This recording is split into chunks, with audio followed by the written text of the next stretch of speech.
vamos lá. Hoje é 29 de janeiro de 2020 e você está ouvindo o episódio número 5 do DevSecOps Podcast. Eu sou Cássio Batista. Eu sou o Rodrigo Balbino. Vini Cavaleiro. E hoje nós vamos falar sobre aplicações em compliance, né? Toda aplicação está em risco? Uma pergunta, um debate que a gente quer trazer aqui acerca de proteção de dados, acerca de segurança de aplicação, e nada mais justo do que ter cada um o seu quadrado aqui para a gente poder discutir sobre isso. Então a grande pergunta para a gente começar esse debate é: o que vocês acham que as aplicações precisam ter para estarem preparadas contra vazamento de dados, né? Ou se de fato as aplicações estão protegidas contra esse tipo de ameaça ou de problema, né? Vamos dizer assim. Se a aplicação não existir, ela está protegida. Como diria eu... Né? Fechou, essa é a previsão. Então, fechou, o episódio acabou, se a aplicação não existir, tá protegida, é só não fazer nada, ficamos por aqui. Fecha as portas do Fábio. Como diria o pai do Cris, né? Se eu não comprar, o desconto é maior. Né? Exato. A primeira pergunta, na verdade, é: o que é compliance? O que é compliance? Interessante. Eu acho que para ficar claro, né, pra gente começar a falar sobre isso. Acho que a gente tem várias normas, né, vamos dizer assim, que norteiam algumas regras e definem algumas políticas que a gente deve seguir, enquanto aplicação e outras coisas na vida, né, por exemplo. Então, quando a gente fala de compliance, a gente está falando de algumas regras, ou pelo menos alguma base, que a gente tem que ter. No nosso caso aqui, a gente está falando de software, de infraestrutura. Quando a gente fala de compliance de aplicação, a gente tem algumas coisas. Por exemplo, LGPD, Marco Civil da Internet, dentre outras. Então, a grande questão é: se tem uma lei que me diz assim, você não tem que proteger os dados sigilosos, você não pode expor dados sensíveis, todo software que você comprar tem que ter um contrato de X blá blá com a empresa que está comprando, sabe? Então, é mais ou menos algumas normas, ou algumas leis, né? No nosso caso aqui da Grupo CVC, a gente tem a ANAC, né? A ANAC regula o mercado de turismo e aviação, etc. E a gente precisa seguir algumas normas que a ANAC define, por regulamentação. Não é uma lei, mas ainda assim é obrigatório por conta de um órgão. Mas quando você fala de ISO, por exemplo, são boas práticas. A ISO, a ABNT, etc. Elas são boas práticas que te norteiam para fazer alguma coisa, executar algum plano, algum processo, alguma ferramenta, etc. Mas não é obrigatório. Se você não fizer, você não é punido, não acontece nada com você. É um guia de boas práticas. Mas quando você fala de lei, aí você tem que fazer. Senão você é punido, você toma punições, etc.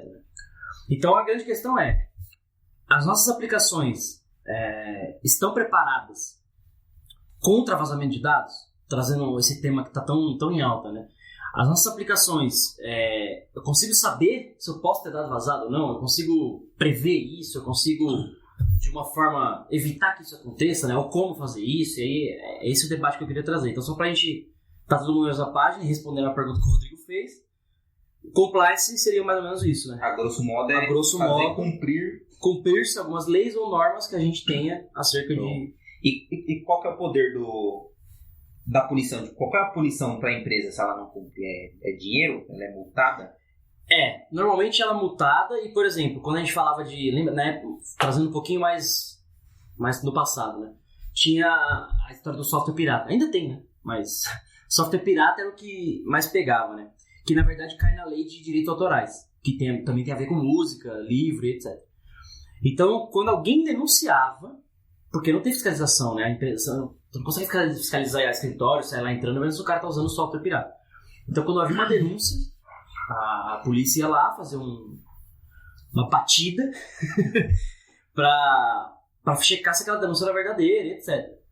E aí, sendo verdadeira aquela denúncia, aí a empresa era autuada com uma multa. Nesse caso específico, a multa, se não me engano, era 200 vezes o valor do software. Isso varia de empresa para empresa. Eu, ano passado, já atendi empresas que sofreram esse tipo de sanção de software pirata.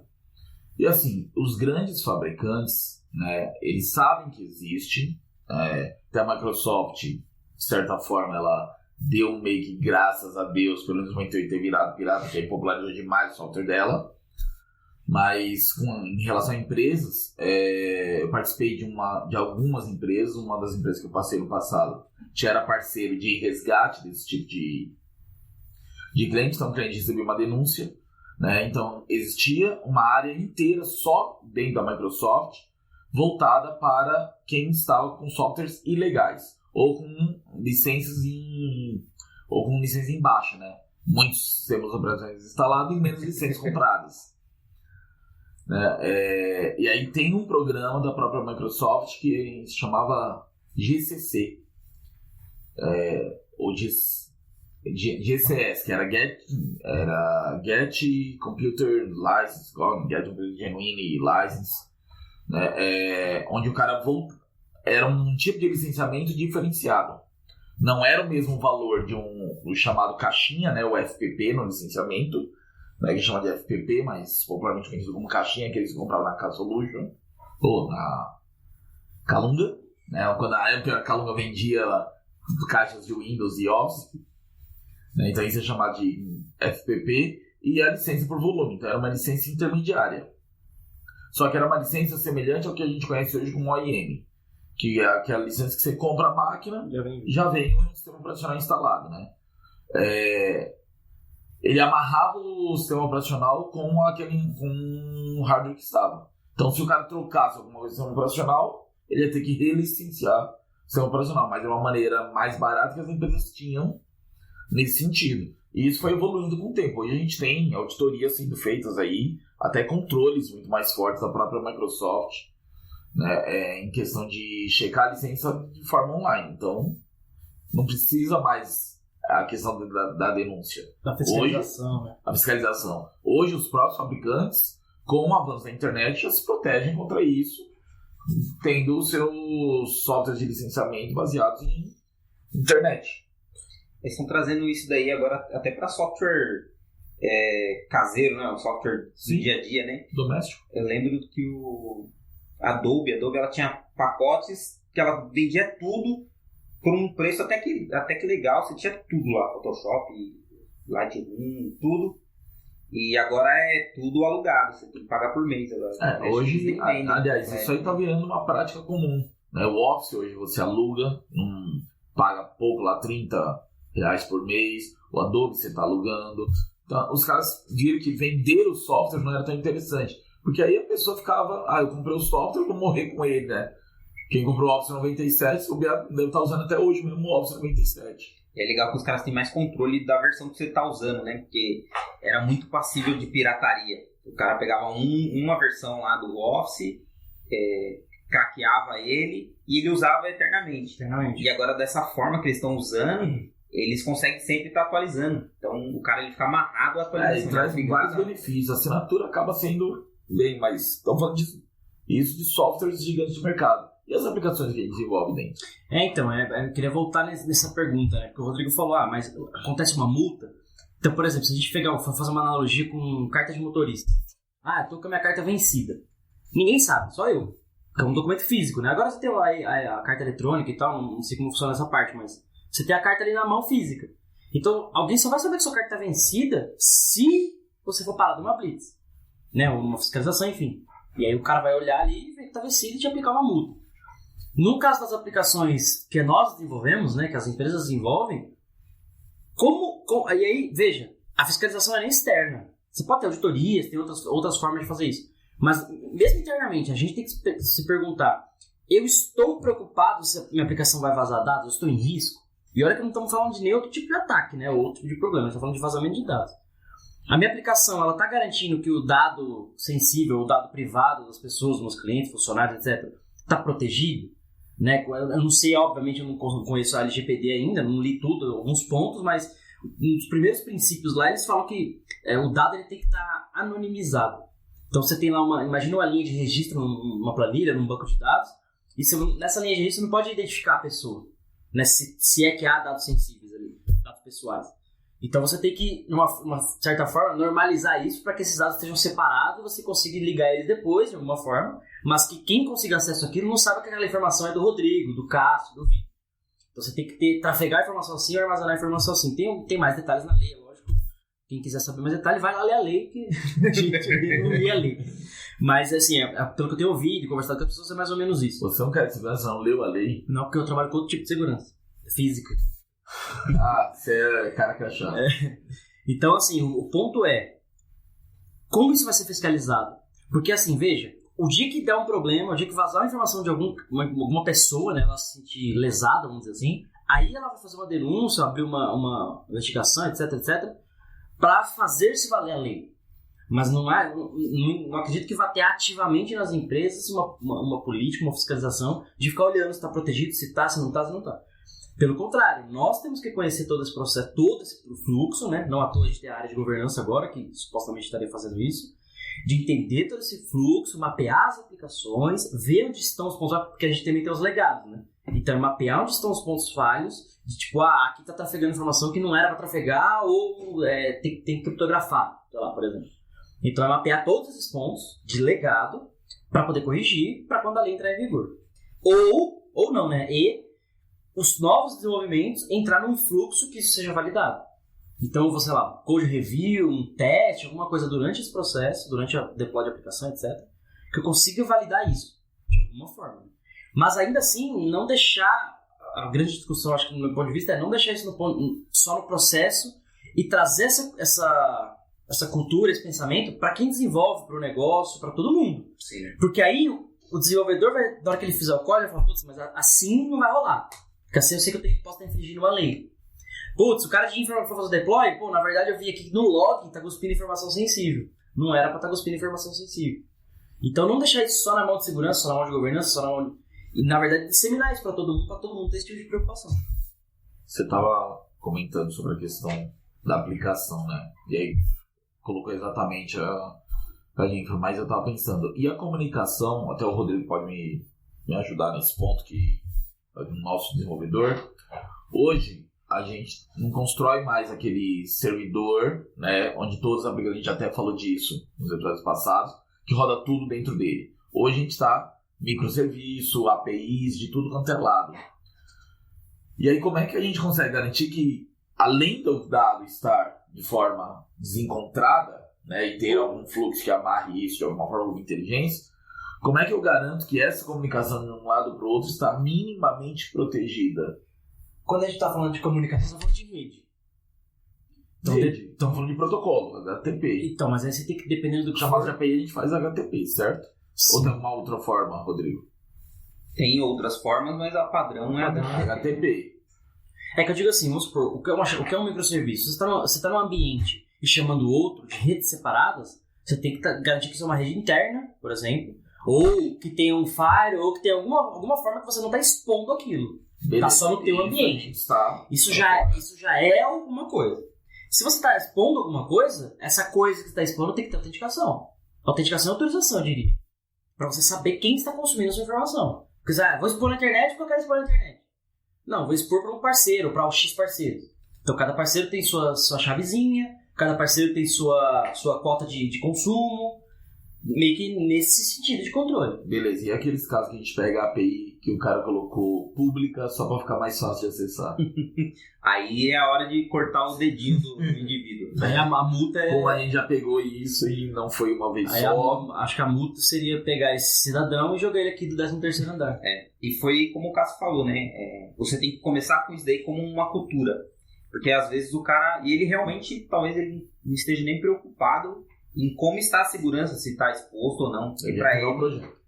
Para ele, às vezes para o desenvolvedor, ele nem entende que existe uma rede interna. Ele nem conhece isso.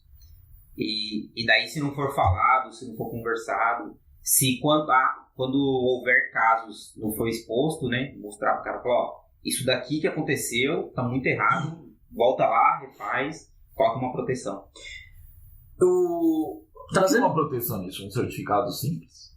Não, algum certificado. É que o certificado ele vai garantir a comunicação, né? Tipo, tá criptografada a comunicação, mas se tá exposto na internet, qualquer um acessa, então. Tá criptografado, você tá dando segurança pra quem tá roubando seus dados. Bom, já é segurança, né? Mas assim, você pode criar formas de chave, né? Você coloca lá no header. Você fala pro cara, você fala pra ele, pra sua API, que ela só pode responder para uma determinada pessoa vindo com um determinado crachá e falando de uma tal forma e passando alguma chave. Você dá várias propriedades para ele conseguir te autenticar. Mas eu não começo a engessar minha aplicação nisso. Aí eu tô... Não, tô certo. Porque assim, aí eu começo a engessar, eu começo a exigir de mais processamento. Aí daqui a pouco a gente está usando mais máquinas para poder garantir a segurança do que existe como balancear isso. Não, acho que para segurança não muda processamento, é algo bem simples mesmo.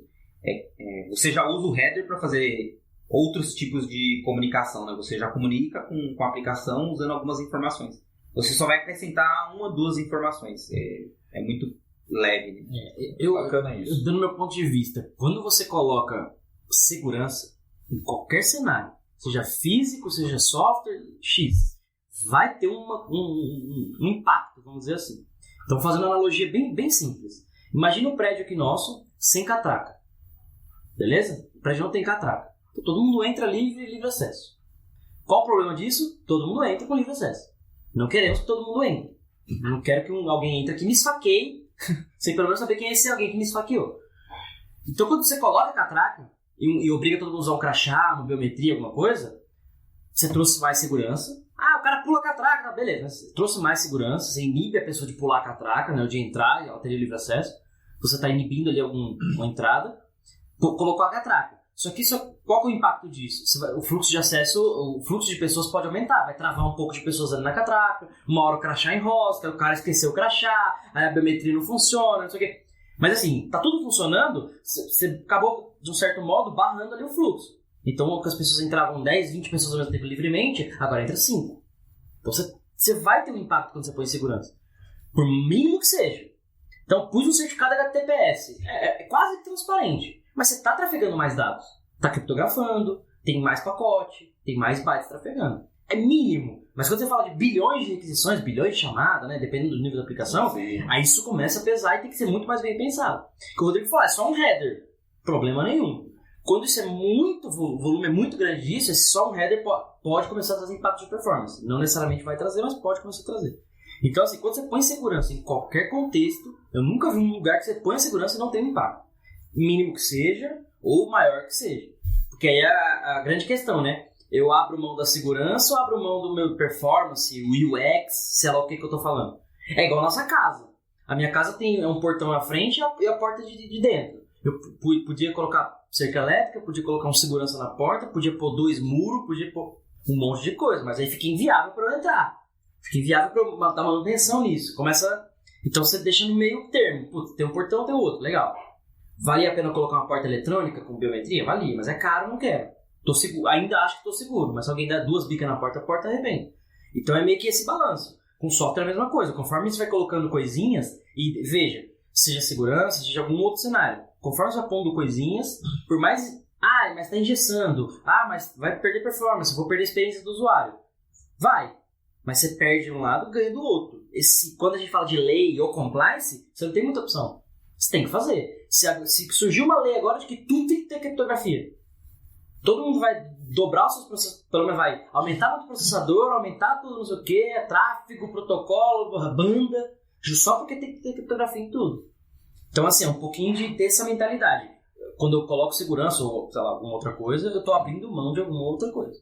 Bom, então, respondendo a pergunta que eu fiz, é possível balancear? É possível. É possível balancear. Aqui, veja. Não ser tanto a ferro e fogo Isso. para uma coisa e nem liberalista completamente para outra. Eu acho que o pior cenário é assim, quando a gente... A balança é sempre para quem é afetado. Então, quando o negócio fala que é a aplicação em 2 dias, que é o que a gente falou em outro episódio, né? O cara quer 2 dias e o desenvolvedor fala, putz, mas eu preciso pôr o teste, eu preciso pôr a segurança, eu preciso fazer não sei o que, é 1 semana. Aí o cara não quer. Aí você começa a abrir mão das coisas.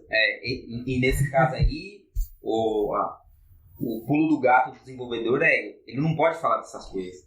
Quem está em cima dele não pode saber que ele precisa levar tempo para fazer teste, levar tempo para colocar segurança. O cara ele não pode escutar isso. Porque ele sabe que ele consegue abrir mão. O cara que está solicitando. Para ele, talvez não seja interessante. Talvez não seja ele que vai arcar com as consequências daquilo. Então... Acho que nessa segunda década desse novo milênio, o cara que pensar, o cara de negócio, né? Pensar, não, vou abrir mão de tese de segurança, ele tá querendo dar um tiro no pé. Essa é a minha opinião. Né? E talvez, até por uma questão de passar muito a mão na cabeça de passado, a gente vem trazendo essa cultura. Eu acho que a gente tem que trazer esse cara do negócio para dentro da área de TI, para ele entender que a importância das leis LGBT, ou compliance dentro da aplicação, né? Porque ele é um cara de negócio, ele está esperando que aquilo surta efeito para o cliente, né? Porque todas as empresas vivem de vendas, não é, né? Só que se ele não entrar neste meio termo, vai ficar sempre essa briga do tipo, o cara pode querer abrir mão disso. Ele tem que entender a importância disso para que ele saiba determinar os prazos direito. E só para terminar, né? Voltando ao outro gancho da tua pergunta. No caso da LGPD, eu diria que o Brasil inteiro não está preparado, tipo, em termos de aplicação mesmo, sabe? Inclusive banco e tudo mais. Porque o jeito que a lei vem, assim, com algumas coisas, tá tudo meio que despreparado. E aí, qual que é o ponto? Se a multa, se eu não me engano, são milionárias as multas. E vamos supor, você tem um formulário de cadastro numa aplicação lá. E aí você fala para o usuário assim, você está se cadastrando aqui, eu posso compartilhar suas informações com uma companhia aérea, com outra empresa? O usuário vai lá e fala, quero, pode. Então ele tem que ter o consentimento, esse é o primeiro ponto. Se ele não tiver isso, já tá não compliance. Mas beleza, o usuário falou que é ok. E aí você faz esse cadastrinho e compartilha os dados com essa outra empresa, beleza? Vazou as informações do cara dessa outra empresa. Você e a outra empresa vão responder. Nossa. E aí, quando o responder durante esse processo, etc., vai ter uma agência e tudo mais, você vai ter que garantir que você tem as medidas de proteção dos dados. Então, eu trafego aqui, eu armazeno assim, eu anonimizo os dados, blá, blá, blá, blá, mandei pro cara lá. Não foi do meu lado. Não foi do meu lado. Então, pode ser que a sua pena ou a sua multa seja bem reduzida, pode ser que você nem tenha, mas vai para esse outro braço. E aí, vamos supor que, por acaso, esse outro braço compartilha esses dados com outro braço. A cadeia inteira responde. Então, eu acho que essa lei, ela vem com uma estrutura legal. Do tipo assim, só a multa, quando a gente fala de empresas milionárias, né, a galera paga e beleza. É igual a gente toma multa de carro, paga e beleza. E quem que é o órgão que controla isso? Vão criar uma agência lá. Não existe. A LGPD é só nacional ou ela é mundial? Agora, então, é baseada na europeia, né? GDPR. General Data Protection Resolution. Lá já tem. Aí a LGPD tá vindo agora só Brasil. E é nova também. Mas e Estados Unidos? Não sei como é que tá os Estados Unidos. Não sei. Porque eu tava pensando justamente em questão de sites internacionais. Eu não sei como é que tá. Tipo no Panamá, onde você foi lá tomar Muay Thai. Não sei. Mesmo porque o Panamá, ele historicamente, é um paraíso tecnológico para quem quer apagar dados, né? Porque daí começa a abrir brechas pro cara fugir da lei, né? Por exemplo, se sua empresa inteira estiver na AWS e tá lá, servidor lá, tudo lá. Se você opera no Brasil, você vai responder às vezes aqui. É o que você opera. Você tem dados brasileiros. Acabou. Isso aí não precisa nem falar da LGPD. O Marco Civil da Internet tem isso. Já garante isso. Então, porque antes o que acontecia? Então, a gente ia fazer uma investigação para fazer quebra de sigilo de um e-mail. De alguém que invadiu, alguém que mandou, você quebra de sigilo do e-mail. Aí o e-mail do cara é Google, Gmail, Hotmail, sei lá. Não ficava no Brasil os servidores. Mas as empresas operam no Brasil. Tem negócio brasileiro e ganham dinheiro aqui. Então agora, o Marco Civil da Internet tem um tratado internacional, inclusive, que aí o cara é obrigado agora a responder por isso no Brasil. Então eu quero a quebra de sigilo do e-mail, o Google não pode falar mais, não vou dar. Os dados não dá aí. Vai sim. Vai ter que dar, porque é lei e as empresas têm que obedecer. Uma das empresas que foi pega na Lava Jato no passado aí, logo que explodiu a Lava Jato de verdade, os servidores principais da data center ficavam no Panamá. E lá eles deletaram todos os backups que tinham, porque não tinha qualquer produção de dados. Tem uma galera na internet que vende, se chama Cyberbunker. Depois procurem aí, você que tá ouvindo. Cyberbunker. É que agora descobriram onde se não me engano, na Holanda. E tipo, é um bunker mesmo. Embaixo da terra. E os caras, no site dos caras, os caras vendem que assim, pode ver FBI aqui na porta, a gente não abre, explode o bagulho, mas não dá os dados. Não sei se tem ainda, eu não tenho pra trás, mas enfim, se você quiser proteger, usa esses caras aí. Mas voltando, né? O próprio Marco Civil da Internet, você nem precisa ir na LGPD, nem longe, a LGPD ainda, em teoria, deve entrar em vigor em agosto, se não me engano, agora desse ano. Mas o Marco Civil já vem garantir algumas coisas. Por exemplo, log, que é uma coisa que a gente vai falar em episódios futuros. Acompanhe, não perca, continue aqui com a gente nesse mesmo canal. O Marco Civil ele fala lá, o log de aplicação você tem que guardar por 6 meses. O log de provedor de internet tem que ser guardado por 1 ano. Então, por exemplo, a gente se conecta na internet aqui, né? E a internet é fornecida pelo provedor lá, sei lá, Vivo, Claro, Embratel, X. Isso daí é alguma regra lá dentro do LGBT? Não, isso é lei do Marco Civil. Marco Não Civil. é LGBT, não. É LGPD. Uma coisa, outra coisa, outra coisa. Não confundam. Não confundo. Mas isso é da Marco Civil, já é lei já. Então, Então, porque é o problema. O que é log?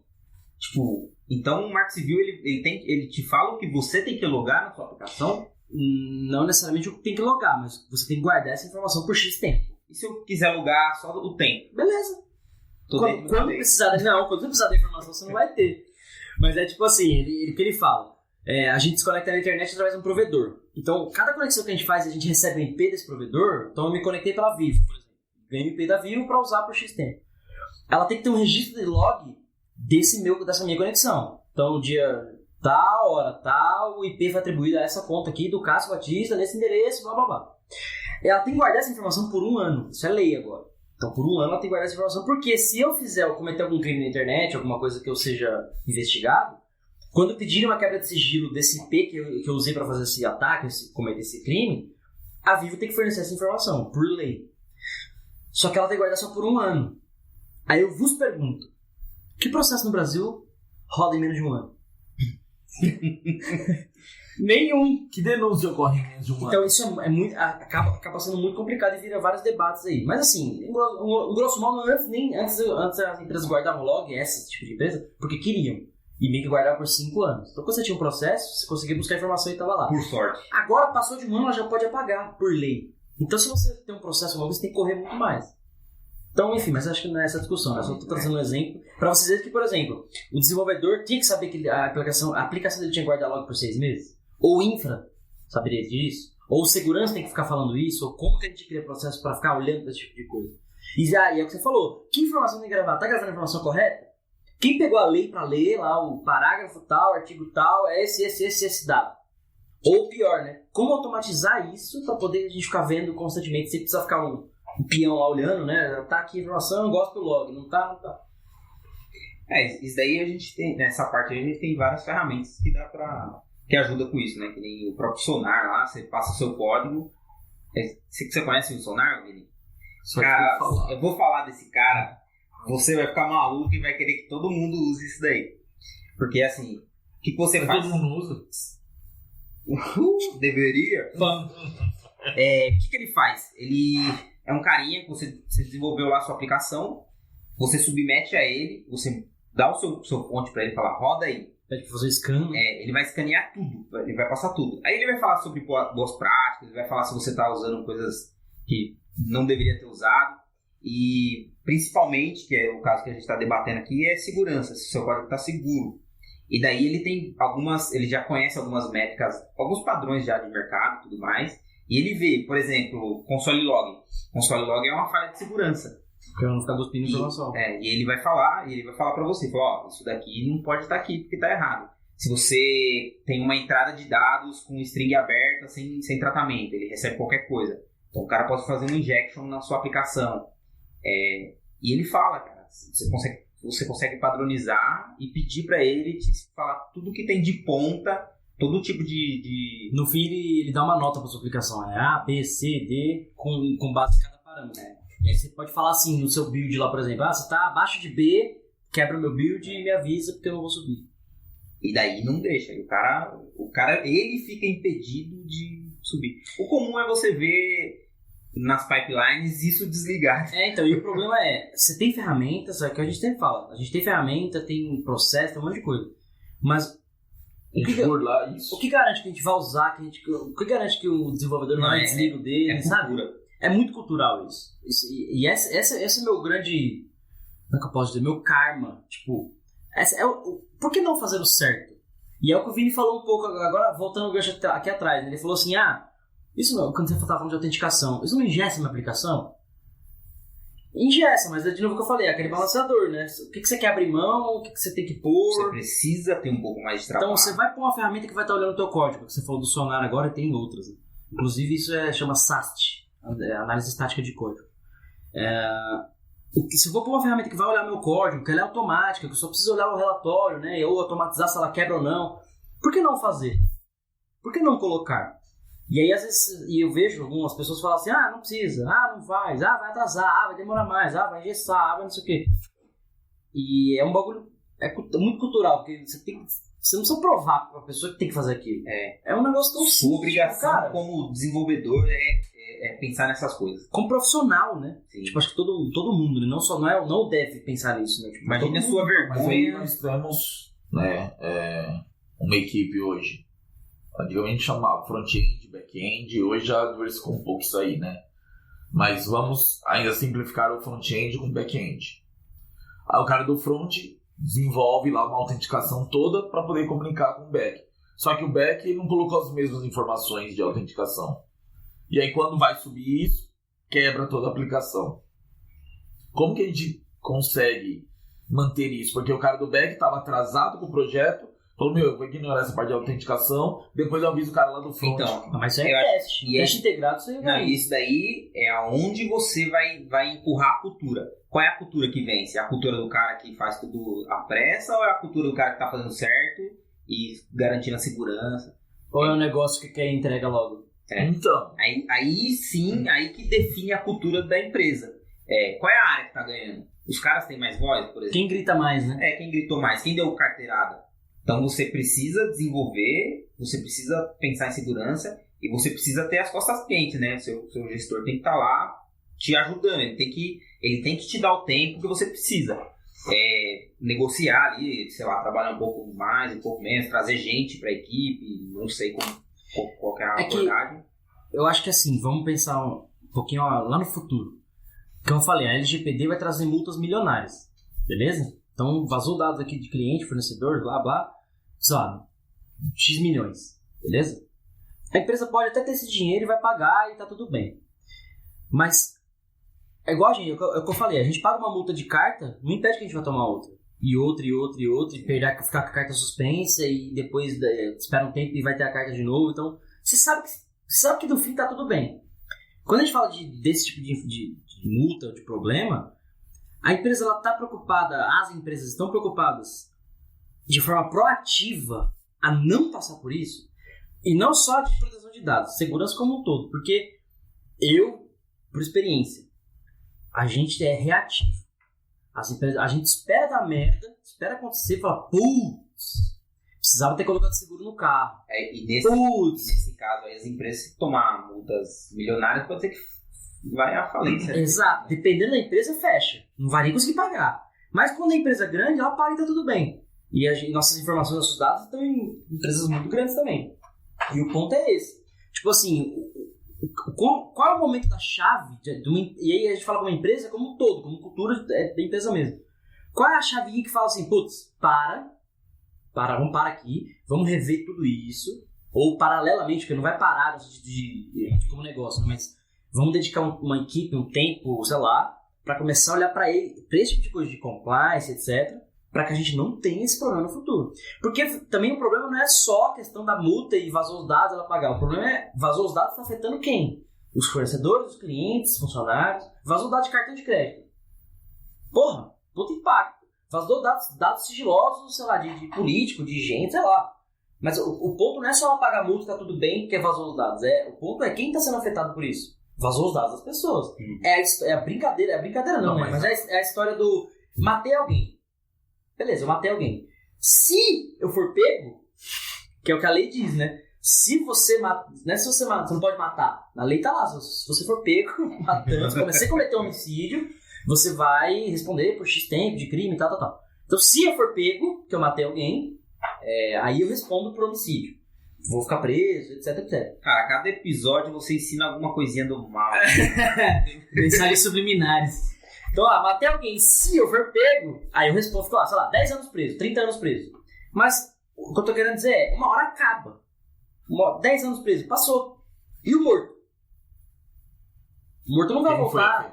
E a família do morto, né? Ou da vítima, enfim, o morto. Eu também tô um ogro, né? A família da vítima, né? Tipo, é o tipo de coisa que não há punição. Tipo, mano, não tem punição que caiba nisso. Prisão perpétua, manda matar o cara, é outra discussão. Mas e no software? Puta, vazou os dados dos meus clientes, paguei 1 milhão de multa porque eu tenho milhões e mais milhões. E aí? Vou deixar vazar. Os dados estão aí. Se é dado de cartão, o cara cancela o cartão e tá tudo bem, né? Mas se é o dado, endereço do cara, histórico de compra, cadastro positivo, cadastro negativo. Teve um caso recente aí de uma loja grande de roupas, né? De varejo de roupas, que deixou vazar dados de milhões de clientes dele e ficou por isso aí mesmo. Não deu em nada. Não, da linha branca também. Galinha branca? Da linha branca. E parece que fica por aí. Quem sofreu, que corra atrás do seu problema. Eu acho que mais ou menos isso. Tipo assim, ó, você compra comigo, tá seguro, tá? Vazou os dados. Então, aconteceu, né? Eu acho que a questão... Assim, a gente já puniu as pessoas internas, tá? Eu acho que a questão da cadeia, digo assim, da LGPD, né? Que você responde, quem você compartilhou os dados responde, e o outro responde, o outro responde. Essa questão da cadeia, de responsabilidade em cadeia, eu acho que isso traz um pensamento melhor. Porque nessa cadeia você sempre vai ter alguém um pouquinho mais fraco. Alguém um pouquinho que se o cara tomar uma multa, ele fecha. E aí esse cara talvez se preocupe um pouco mais pra ele garantir o dele. Fala, mano, não vazou aqui, vê no outro lado. Então a gente, por exemplo, a gente compartilha dados com broker de hotel, com companhia aérea. Vocês precisam saber a informação, quem é o cara que vai viajar, né? É o nome do cliente, tal. Então a gente responde, as companhias respondem, o cara que está processando o pagamento responde. Então alguém nesse meio, se não se proteger, vai vazar. E aí toda a cadeia vai responder. Então todo mundo tem que se garantir. Então eu acho que essa responsabilidade em cadeia traz um pouquinho mais de cultura, não de cultura, mas de medo do cara falar assim, pô, deixa eu garantir o meu, porque se der merda, não fui eu. Mas aí vira aquela batata quente também, né? Não tá comigo, não foi daqui. Mas foi daqui. Mas veja, até que se prove. Se todo mundo pensar assim, vai estar todo mundo se protegendo. E aí vamos supor que vaze dados. Cara, mas assim, eu coloquei aqui a criptografia, eu pus a autenticação, não tá lá disposto na internet, tá tudo bonitinho. Putz, beleza, então foi realmente um grande incidente, sua pena vai ser reduzida. Mas você vai pagar de alguma coisa. Beleza, mas você fez o que você podia. É igual eu falei, eu coloquei proteção na minha casa. Eu tenho o cachorro e o portão. O cara pula e mata o cachorro. Putz, então eu vou pôr 2 cachorros. Aí o cara vai e mata os 2. Então eu vou pôr 3 portão. O cara vem com um tanque de guerra e invade. Cara, o que você tem dentro da sua casa? Cara? Mas assim, quem quer atacar, quem tá do outro lado, dependendo do tempo e motivação que ele tem, ele vai conseguir. E dependendo do valor que você está protegendo. Informação, dinheiro, enfim. Então, o ponto é esse, né? O que você coloca de barreira para você se proteger? E nesse caso da lei, você fala, eu fiz tudo que a lei pede. Mas ainda assim, teve um problema. Tudo bem. Sua pena é reduzida. Então eu vou pôr 10 catracas, 80 segurança, um tanque de guerra aqui na porta para evitar que alguém estranho entre no prédio. Então, posso pôr. Porque só a catraca não evita que alguém estranho pule a catraca e entre e me saqueie voltando lá atrás, né? Mas enfim. Então, vamos fazer uma analogia da gente. Nesta cadeia, teoricamente, nós somos o front, onde o cliente está colocando os dados dele. Né? Nós somos a empresa que está na frente. Atrás de nós temos brokers de hotel, companhias aéreas, o próprio hotel e os gateways de pagamento. Né? Então temos 4 áreas ali. Uma área diversifica um pouco mais, porque ainda tem um hotel ali. Da CESER a gente vai direto para a sede aérea. Ainda tem alguns brokers de sede aérea. Tem uma cadeia. Tem algumas cadeias. Só que nós somos o front. O dado entrou por nós. Beleza. Né? Se nós estivermos completamente protegidos e quem vazou foi aquele hotelzinho, aquela pousadinha que só tinha um Wi-Fizinho para poder baixar o dado, a cadeia toda vai ser responsabilizada nisso? Vai ser responsabilizada e todo mundo vai ter que falar o que faz com o dado. Então, o hotel precisa saber o quê? Desse cliente. O nome, data e hora que ele vai ser hospedado e, talvez provavelmente o valor, né, da diária se foi pago ou não. Pô, precisa do endereço do cara, precisa do CPF do cara. Aí de repente você tem todas essas informações e você já consegue identificar de onde que tá vindo possivelmente a falha. Né? Porque a lei também ela diz isso, fala assim, cara, beleza, a gente vende aqui, a gente pega todo o cadastro do cliente, tá bom. Eu preciso passar todo esse cadastro para a companhia aérea, precisa do nome dele e a data da viagem. Precisa do CPF, não precisa do endereço. Mas tudo bem, eu passo só o nome. Como é que o cara se autentifica? Hoje, como que é a nossa autenticação física quando eu vou, sei lá, eu vou comprar alguma coisa? É o meu documento. Beleza. É minha autenticação física. Eu estou provando quem eu sou. É seu cartão, na verdade, né? Não, se fosse assim, eu dava meu cartão pro meu filho, nome masculino, ele pode se passar pro Vinícius. O que garante que ele não é o Vinícius? Não entendi. Você está falando sobre companhia aérea. O que a companhia tem? É o nome e a data da viagem. Não, eu tenho que provar que aquela pessoa que está entrando... Não, mas isso é lá no check-in, lá no portão de embarque. Exato. Quando a gente fala de informação e dado aqui atrás, é outra coisa. Lá na hora, tá bom, tem que viajar o Vinícius Cavaleiro. Tá bom, dá o seu passaporte aí, Vinícius Cavaleiro. Vai embora. O que eu tô dizendo é assim, nós, enquanto front, que você falou, a informação entrou aqui. Pra companhia aérea, a gente não precisa passar todas as informações que a gente pega do cliente. A gente precisa passar o número do cartão pra companhia aérea? Não. A gente cobra aqui e a gente paga por aqui. Precisa passar endereço do cliente? CPF do cliente? Não precisa. Precisa do nome e da data de viagem. Bem grosso modo, né? Precisa do nome e da data de viagem. O nome completo do passageiro e a data que ele vai embarcar. O número do voo, né? O destino, essas coisas. Mas, tipo, é isso. Ah, vazou os dados da TAM, lá da companhia aérea X, todos os dados de cartão de crédito dos clientes. Quem vendeu essas passagens? Ah, foi a CVC. Foi a lojinha da esquina. Por que ela tem o dado do cartão se quem passa o cartão é o cara da frente? E aí vazou de lá. Então você aí responde os dois, porque você não era pra estar passando esse dado pra lá, que não precisava, e ele que vazou. Mesmo porque eu, como companheiro, sou eu que estou comprando isso. a passagem. Agora a gente vendeu. Passa aqui no banco o cartão, pagou, beleza. Agora então, ó, companhia aérea, esse cara tá pago, tá? Eu vendi, é o Vinícius que vai viajar tal dia. Ah, vazou os dados de pagamento. A companhia não tem nada a ver com isso, porque ela nem tem essa informação. Nem deveria ter. E não tem. Nós vamos responder porque a gente recebe, tem toda a proteção aqui. Eu nem armazeno o dado, eu só mando pro pagamento, pro banco. Putz, o banco vazou, aí ele responde. A operadora, né? Esqueci o nome. Adquirente. Então, assim, essa responsabilidade em cadeia e o que define que cada um faz, o papel de cada um, tem várias informações disso. Como eu falei, não li tudo sobre isso ainda, mas eu consigo falar algumas abobrinhas sobre. Então, essa responsabilização em cadeia talvez ajude a todo mundo se preocupar de uma forma diferente. E manter a aplicação em compliance. Manter tudo isso em compliance. Mas acho que a discussão maior nossa seria assim, o dev sabe disso?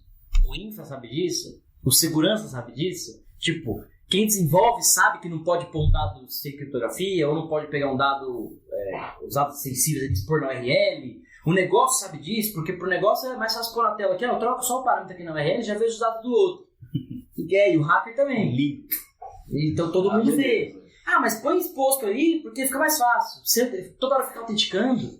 Cara, vamos aproveitar essa deixa aí e debater sobre como eu posso desenvolver com segurança. Como faz... Acho que isso é um tema para um podcast único. E é grande. A gente faz, mas em resumo, cultura, ferramentas e processo.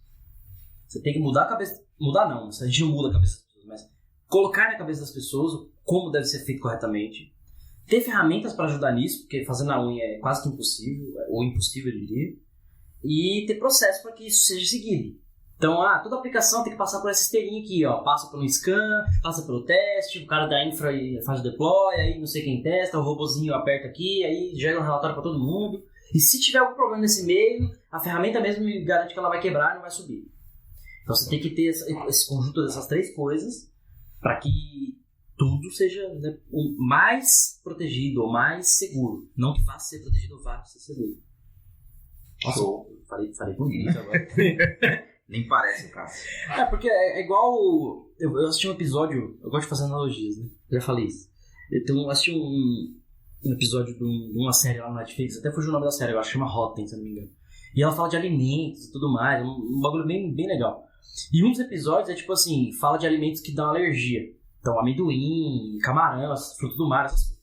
E aí mostra um cara, um chefe de cozinha, que ele era engenheiro, mecânico, sei lá o que ele fazia. Ele resolveu virar chefe de cozinha.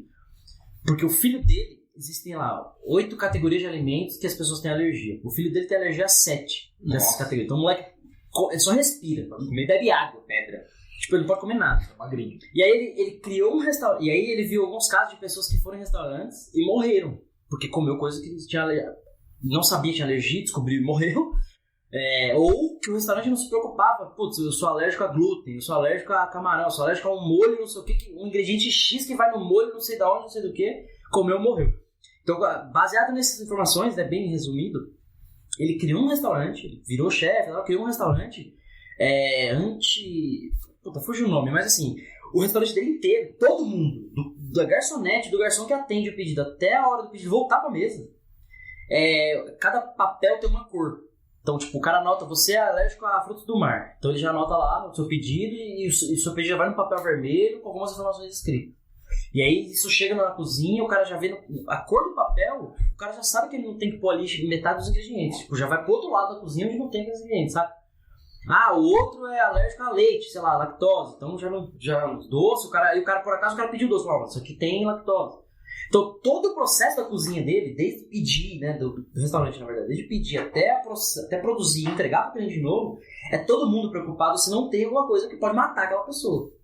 Então, tipo, essa é a sacada. O cara, ele pensou num negócio, ele desenhou um processo, pensou num negócio, visualmente, ali o papelzinho de cada cor, isso chama a atenção das pessoas. Lá, o verde o cara não pode comer alface, sei lá. O branco o cara não pode comer leite, etc. Então, desenhou um processo, uma estrutura, e que todo mundo se preocupa com isso. No episódio mostra a galera trabalhando na cozinha e tal, então todo mundo tá preocupado com aquilo. Por quê? Aquilo pode matar alguém. Simples assim, aquilo pode matar alguém. No nosso caso, o software não mata ninguém, né? Depende. Eu acho. Depende. Imagine um software de companhia aérea. Sim. Carro autônomo. Usina elétrica. Hospitais. Por falar nisso, você lembra daquele caso do avião lá que o cara... Ele dizem que a conclusão desse caso aí foi que falhas de software. Que apontou para uma direção e ele deveria ter ido para outra. E daí acaba o combustível dele. E o cara, ele manda um recado para todo mundo que tá lá, desejando felicidade, não sei o quê. E no final ele fala, ó, desejo a todos um bom final. Caiu, mano. Acabou, velho. Eu acho que o cara sobreviveu, eu acho que o piloto sobreviveu, hein? Bom, legal, gostei desse final. Nossa, é mórbido. Pode encerrar aqui assim também. Desejo a todos um bom final. Bom, vamos resumir então. A gente falou de compliance, não explicamos nada do que é compliance, eu não sei nenhuma coisa de lei, e a gente falou que vai ter... Ouça mais no próximo episódio que a gente vai falar mais sobre isso, né? Na verdade, acho que foi legal esse debate. A gente expôs aí algumas questões, na verdade, né? Como proteger, como pensar nas aplicações. De novo, a gente chegou no ponto de cultura, né? Onde a gente tem que disseminar isso para todo mundo. Na cadeia, né? Desde quem pede o software, até quem produz, até quem entrega o software, até quem toma conta dele depois. Que tem que se preocupar com compliance de vazamento de dados ou proteção de dados. E não só dos dados, né? Mas da aplicação como um todo, né? Quando a gente tiver ataques, eu posso derrubar, enfim, a gente pode falar disso em outros podcasts. Mais algum comentário, senhor Cavaleiro?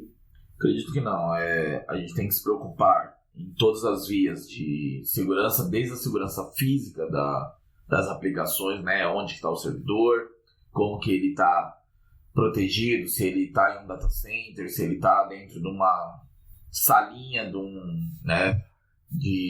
trancada lá com uma simples chave, ou se ele está na nuvem.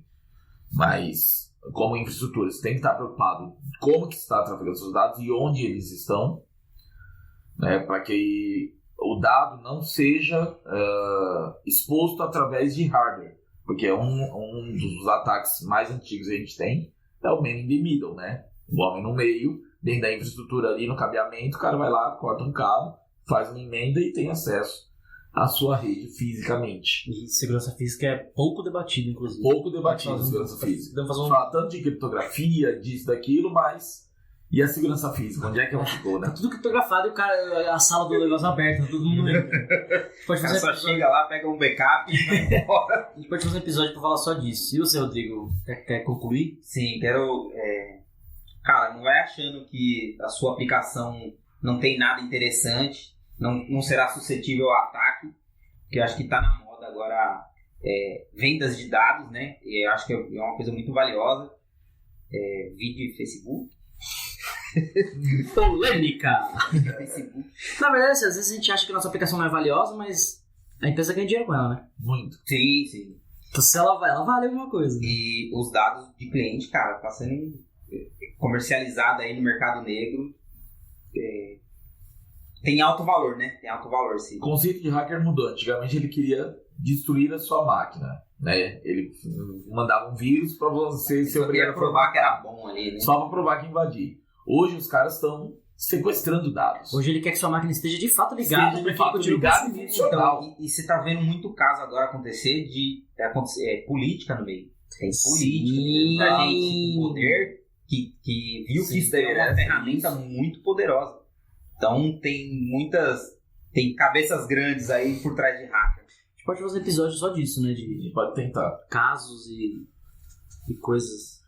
Bom, você que tá ouvindo isso daí, manda um feedback aí. O que você quer ouvir, o que você quer que a gente fale. Aceitamos sugestões. Pode ser que a gente cague e a gente vai falar o que a gente quiser, porque quem manda aqui é a gente, mas pode ser que a gente acate sua sugestão e faça aí o que vocês estão pedindo. Bom, você ouviu o episódio número 5 do DevSecOps Podcast. A gente falou sobre compliance, sobre as aplicações estão em risco, proteção de dados, etc. Eu sou o Cássio Batista. Eu sou o Rodrigo Balbino. Vini Cavaleiro. E a gente fica por aqui. Tchau. Beijo.